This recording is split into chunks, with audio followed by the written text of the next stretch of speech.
Hello, नमस्कार, आदाब, सत श्री अकाल और अस्सलाम वालेकुम। मैं हूं मोहम्मद अहमद काज़मी, लेकर आया हूं आपका पसंदीदा कार्यक्रम नज़र दुनिया पर। अफ़गानिस्तान और मिडिल ईस्ट में अमेरिका को मिली नाकामियों के बाद अब रूस और चीन अमेरिका और दूसरे वेस्टर्न मुल्कों को खुली धमकियां दे रहे हैं।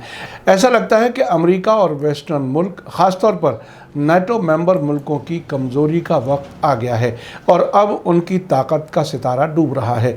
आज आपको दो ऐसी खबरें पहुंचा रहा हूं जिससे आपको ऐसा महसूस होगा। रूस के प्रेसिडेंट व्लादिमीर पुतिन ने अमेरिका और उसके दोस्त यूरोपीय मुल्कों को खुली धमकी दी है और अपनी फौजी तैयारी को दिखाया है। साथ ही चीन ने अमेरिका को कहा है कि वो उसे ख्याली दुश्मन समझना और बदनाम करना बंद कर दे। दोनों खबरें काफ़ी अहम हैं, आखिर तक ज़रूर देखें। आगे बढ़ने से पहले आपसे गुजारिश है कि अगर आपने अभी तक media star world YouTube channel subscribe नहीं किया है तो सब्सक्राइब कर लें और घंटी दबाना ना भूलें। और अगर आप हमें फेसबुक पर देख रहे हैं तो हमारे पेज को लाइक करें ताकि हमारी हर नई वीडियो की खबर आपको सही वक्त पर मिल सके। अगर हमारी खबर सच्ची और अच्छी लगे तो अपने व्हाट्सएप ग्रुप, फेसबुक, इंस्टाग्राम और ट्विटर अकाउंट पर ज़रूर शेयर करें ताकि मीडिया स्टार वर्ल्ड की खबरें दुनिया भर तक पहुंच सकें।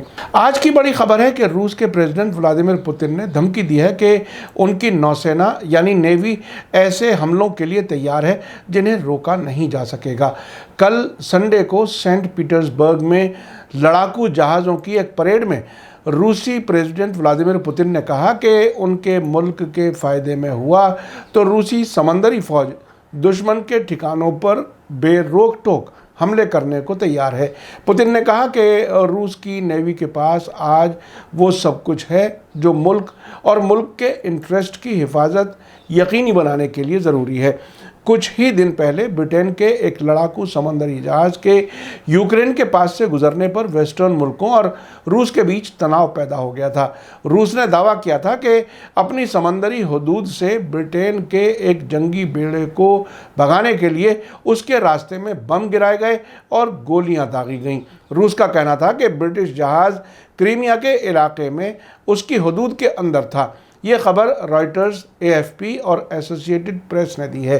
उधर ब्रिटेन ने इन दोनों ही दावों को गलत बताया है। ब्रिटिश डिफेंस मिनिस्ट्री ने एक बयान जारी करके कहा था कि इंटरनेशनल कानून के तहत जहाज़ बहुत बेगुनाह तरीके से यूक्रेन के इलाके के पानी से गुजर रहा था। British prime minister Boris Johnson के स्पोक्सपर्सन ने भी कहा था कि ये कहना गलत है कि जहाज़ पर कोई गोलीबारी हुई है या जहाज़ रूस की समंदरी हदूद में था। संडे को हुई परेड में रूस ने अपनी समंदरी फौजी ताकत का मुजाहरा किया है। सेंट पीटर्सबर्ग में हुई इस परेड में 50 जहाज़ों और 4000 से ज़्यादा फौजियों ने हिस्सा लिया है। अक्टूबर में रूस की समंदरी फ़ौज के कायम होने के 325 साल पूरे हो रहे हैं। परेड में डिस्ट्रॉयर, किश्तियाँ और लड़ाकू जहाज़ तो थे ही, साथ ही प्रिंस व्लादिमीर पनडुब्बी भी थी जिसे पहली बार परेड में शामिल किया गया था। न्यूक्लियर हमला करने की सलाहियत रखने वाली ये पनडुब्बी बैलिस्टिक मिसाइलों से लैस है। पुतिन ने कहा कि हम पानी के नीचे, पानी के ऊपर और हवा में किसी भी दुश्मन का पता लगाने की सलाहियत रखते हैं और ज़रूरत पड़ी तो बेरोक टोक हमला करेंगे। पुतिन ने कहा कि अब रूस के पास हाइपरसोनिक निशाना लगाने की सलाहियत रखने वाले हथियार हैं जिनका दुनिया में कोई सानी नहीं है और जो लगातार बेहतर हो रहे हैं। आपको बता दूं कि रूस के प्रेसिडेंट व्लादिमीर पुतिन के ये हमलावर कमेंट्स ऐसे वक्त में आए हैं जबकि वेस्टर्न मुल्कों से उसका समंदरी बॉर्डर्स के मामले में लगातार टकराव चल रहा है। हाल ही में अमेरिका और उसके दोस्त नाटो मुल्कों ने यूक्रेन के समंदर में जंगी एक्सरसाइज की थी। क्रीमिया के बारे में रूस और यूक्रेन के बीच जारी झगड़े में ब्रिटेन और दूसरे वेस्टर्न मुल्क भी शामिल हैं। क्रीमिया 2014 में यूक्रेन से अलग होकर रूस में शामिल हो गया था, लेकिन ब्रिटेन और दुनिया के कई दूसरे मुल्क उसे अब भी रूस के बजाय यूक्रेन के हिस्से के तौर पर ही मानते हैं।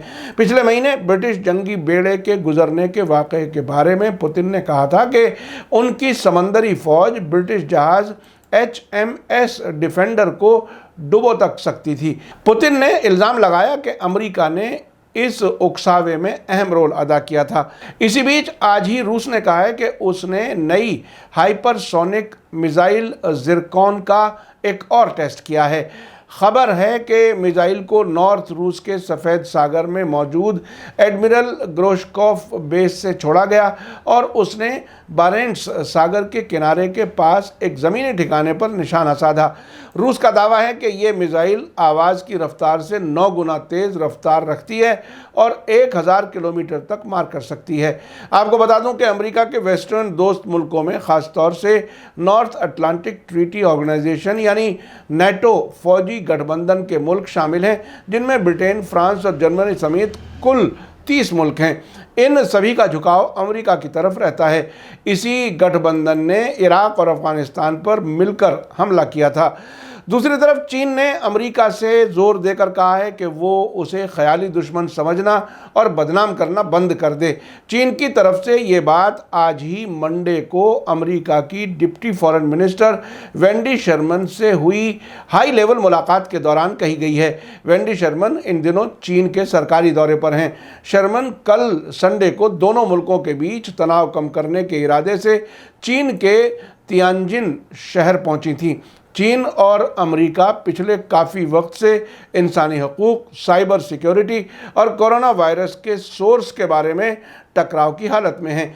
चीन की फॉरेन मिनिस्ट्री से जारी एक बयान के मुताबिक चीन के डिप्टी फॉरेन मिनिस्टर जे फेंग ने शर्मन से कहा है कि अमेरिका को लगता है कि वो अपनी ढांचागत कमियों के लिए किसी तरह से चीन को बदनाम कर देगा।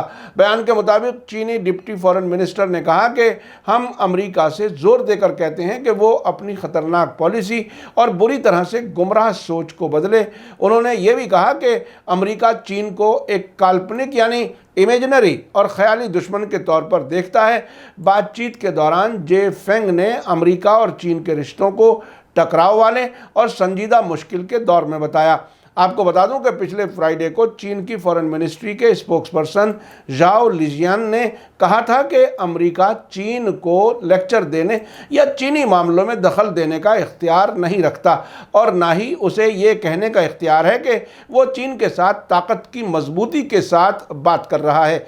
लिजियान ने अखबार वालों से बात करते हुए कहा था कि अमेरिकी deputy foreign minister Wendy Sherman के चीन के दौरे का नतीजा अमेरिकी ईमानदारी पर डिपेंड करेगा।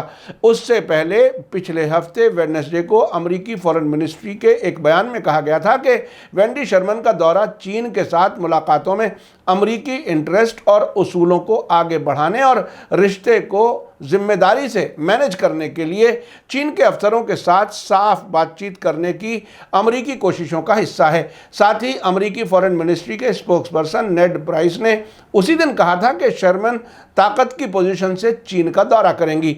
आपको बता दूं कि रूस की समंदरी फौज के कायम होने के 325 साल पूरे होने के मौके पर रूस की तारीख की सबसे बड़ी समंदरी परेड देखने में आई है, जिसमें रूस के दोस्त मुल्कों जैसे भारत, ईरान और पाकिस्तान के समंदरी बेड़ों ने भी हिस्सा लिया है, जबकि 20 से ज़्यादा मुल्कों के डेलीगेशन भी इस मौके पर मौजूद रहे। इस परेड में 54 से ज़्यादा रूसी किश्तियाँ, डिस्ट्रॉयर जहाज़ों और कई तरह के समंदरी जहाज़ों ने हिस्सा लिया है। सेंट पीटर्सबर्ग में लोकल लोगों में ख़ास जोश देखने को मिला। एक रूसी शहरी ने कहा कि जो मुल्क हमारी डिफेंस में मदद कर रहे हैं, हमें उनसे मोहब्बत है। इस समंदरी परेड के दौरान रूस के 48 जंगी और फौजी जहाज़ों ने भी अपने करतब दिखाए। प्रेसिडेंट व्लादिमीर पुतिन ने इसकी शुरुआत में कहा था कि अब मोनोपोली के खिलाफ मुल्कों को आपसी कोऑपरेशन से डट जाना चाहिए। पुतिन ने कहा कि रूस की हिफाजत के लिए समंदरी फौज के पास बहुत कुछ है। हम दुनिया के किसी भी हिस्से में मौजूद खतरे को निशाना बनाकर तबाह कर देंगे। अब एक तरफा मोनोपोली को बर्दाश्त नहीं किया जा सकता। हम दोस्त मुल्कों के साथ मिलकर कॉमन दुश्मनों का मुकाबला करने के लिए आगे बढ़ रहे हैं। आपने देखा कि अब अमेरिका की गलत पॉलिसियों की वजह से रूस, चीन और इनके दोस्त मुल्क अमेरिका और वेस्टर्न मुल्कों के खिलाफ इकट्ठे हो रहे हैं। रूस के साथ जॉइंट नेवी की परेड में भारत और पाकिस्तान दोनों का शामिल होना भी काफ़ी अहम है। ये बात तय है कि जिस तरह से चीन की ताकत बढ़ती हुई देखकर अमेरिका उससे बात करने पर मजबूर है और चीन रूस के साथ मिलकर अमेरिका को चुनौती दे रहा है, ये भी काफ़ी अहम वाकया है। अब मिडिल ईस्ट और अफगानिस्तान में भी डिप्लोमेसी के जरिए रूस और चीन मामलात को हल कराने की कोशिशें कर रहे हैं। ऐसे में अमेरिका और उसके साथी मुल्कों के दुनिया भर में कमज़ोर होने के बहुत से इशारे हैं। आने वाले वक्त में यह देखना काफ़ी अहम होगा कि रूस और चीन के रुख पर अमेरिका क्या रिएक्शन देता है। मीडिया स्टार वर्ल्ड लगातार नज़र रखे हुए है। इसी के साथ मुझे दीजिए इजाज़त। आज का एपिसोड कैसा लगा कमेंट्स में ज़रूर लिखें। थैंक यू, धन्यवाद, शुक्रिया। जय भारत, जय हिंद। मीडिया स्टार वर्ल्ड के और वीडियो देखने के लिए हमारे चैनल को सब्सक्राइब करें और सीधे नोटिफिकेशन पाने के लिए बेल आइकन दबाएं। और अगर हमारी खबर सच्ची और अच्छी लगे तो अपने व्हाट्सएप, इंस्टाग्राम, फेसबुक और ट्विटर अकाउंट पर ज़रूर शेयर करें।